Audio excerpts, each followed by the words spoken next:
Bonjour et bienvenue sur le channel YouTube du réseau Garibaldi. Aujourd'hui, nous allons aborder le cas de l'enclave de Kaliningrad, un petit morceau de territoire russe en plein milieu de l'Europe, situé entre la Lituanie au nord et à l'est et la Pologne au sud. Cet espace de 215 km² accueille environ 1 million de citoyens russes en son sein et dépend directement de la politique de Moscou. Mais comment la Russie a-t-elle pu acquérir un petit morceau d'Europe?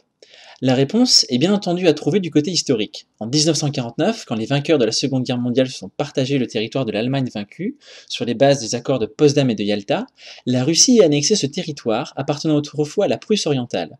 Le nouvel occupant s'est empressé de nettoyer les traces des anciens propriétaires, déplaçant les populations germanophones dans d'autres pays et détruisant les symboles culturels encore présents. Alors qu'à l'époque l'URSS permettait de maintenir une cohésion entre tous ces États, l'histoire a fait que l'influence de Moscou s'est affaiblie. Les pays baltes sont devenus indépendants, la construction de l'Union européenne et l'agrandissement de l'OTAN ont fait que les pays limitrophes ont perdu leur lien direct avec la Russie. Toutefois, Kaliningrad, acquis avec le sacrifice de millions de soldats de l'armée rouge tombés au combat, reste dans le giron de Moscou. Le développement asymétrique de la contrée, non seulement vis-à-vis de ses voisins mais aussi par rapport à la Russie, dont la ville la plus proche est située à 600 km, ont fait naître dans la population un désir d'autonomie. Il n'était pas question ici d'indépendance, mais de pouvoir gérer avec plus de facilité les problématiques particulières liées à l'enclave, comme par exemple la circulation des biens et des personnes avec les pays voisins. Il n'en a jamais été question pour Moscou, qui en 2003 dissout un parti politique qui demandait ces facilités.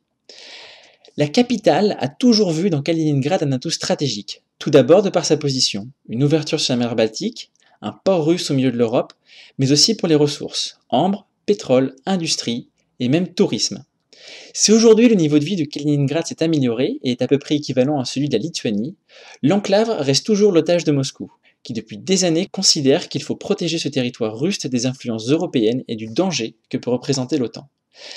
Si en 2010 Vladimir Poutine s'était officiellement prononcé favorable à l'acceptation d'un statut particulier pour Kaliningrad, les paroles n'ont pas été suivies de faits et la situation n'a pas évolué, ni à l'intérieur de l'enclave, ni dans l'esprit des décideurs de Moscou. Si après cette brève présentation ce sujet vous intéresse, vous pouvez vous rendre dès à présent sur notre site internet www.reseaugaribaldi.fr où un dossier complet sur l'enclave de Kaliningrad vous attend. Si vous avez aimé cette vidéo et ne désirez manquer aucune des prochaines vidéos de présentation d'articles que nous mettrons en ligne sur notre channel YouTube, pensez à vous inscrire. Merci beaucoup et à bientôt.